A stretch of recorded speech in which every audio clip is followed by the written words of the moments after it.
it's tough. I mean, it's tough anytime you lose. You don't play as well as you wanted to, and obviously it's a lot of things that we need to get corrected. So yeah, it was tough. It really was. But again, it's something we can build on. As we say every week, we got another opportunity to prove that, what we did last week was not who we are, not what we stand for, and get it corrected and play well, this week.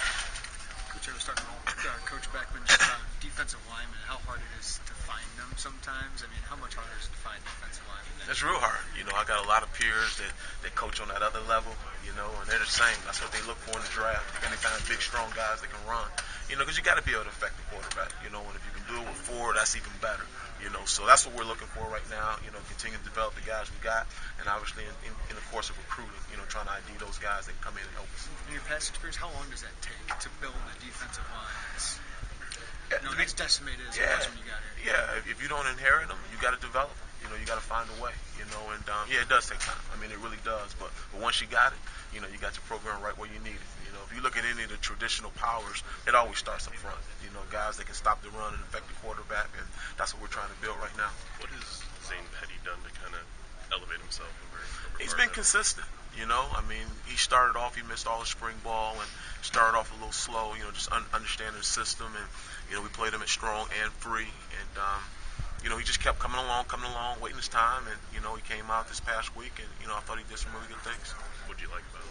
I thought he was just consistent tackling. He did his job. I think it's a couple plays. Obviously, he wish he could get back. But, I think as he continues to play, he'll get even better at those things. So he just plays hard. He runs to the ball every snap. Didn't have very many loafs at all.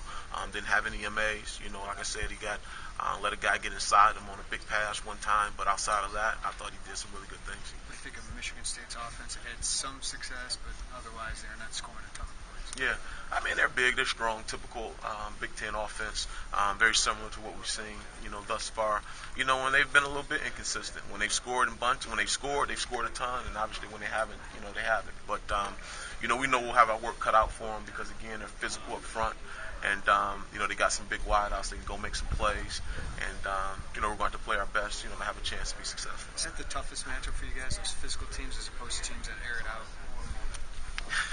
You don't want to say that, because you're going to obviously see some teams that can air it out. I mean, again, it all starts, up front, and I'm not just saying our defensive line, but obviously to be able to pressure up front, cover on the edges, all that stuff kind of works in unison. So, we just got to do a better job, obviously, first and foremost, stopping the run. We got to.